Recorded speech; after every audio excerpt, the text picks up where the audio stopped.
Hey everybody, good morning. Happy Tuesday, August 28th. It's Rick Mount with the Paradigm Mortgage Group. Wanted to bring you this week's market update and kind of tell you what's going on with interest rates. Over the last few weeks, there's been a lot of volatility out there and has actually caused rates to raise a little bit. But over the last few days, we've actually gained some support and rates have come back down. Government loans, FHA and VA, are now in the mid 3.5% range for 30-year fixed, and conventional now has dropped back below 4% again for most of your 30-year fixed programs as well.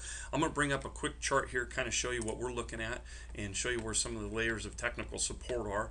Go ahead and remove these lines here, but this is a mortgage-backed securities chart that we look at on a daily basis to help us determine where we think rates are going and why, and whether we should lock or float our interest rates to help our clients make a more healthy financial decision as it comes to choosing their interest rate. So you can see here at the end of July, we kind of hit our peak. Rates were at all-time lows, and then we had a little bit of a fall off over the last several weeks. However, we have gained some momentum recently as these green marks here measure positive days for driving interest rates lower. So one of the things we look at is what the layers of support are from a technical perspective. So I'll put this 20-day moving average in.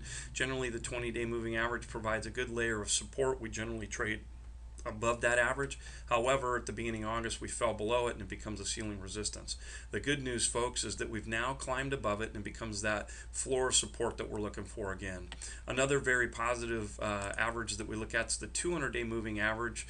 It looks a little bit of a longer look back and it's not quite as volatile. And again, we'd fallen below that, but have now recently traded above that. So we have two levels, two layers of support that we look at, the 20-day being the short term and the 200-day moving average being the long term.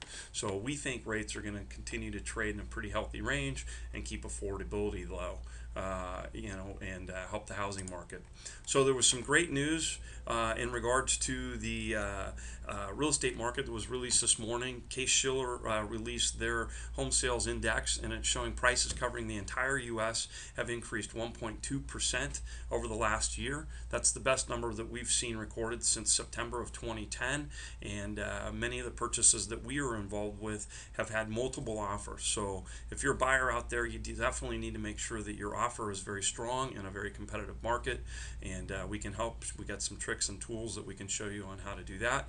If you're a seller, it's a great time to consider it because the market has shifted. Many of our SoCal markets now are reporting inventories of less than 2 months supply on the market, which creates a opportunity to drive price higher, and we're definitely seeing some pressure as prices are improving in Southern California. So we always look forward to helping you. If there's anything we can do to help you out, please give us a call and make it a great week.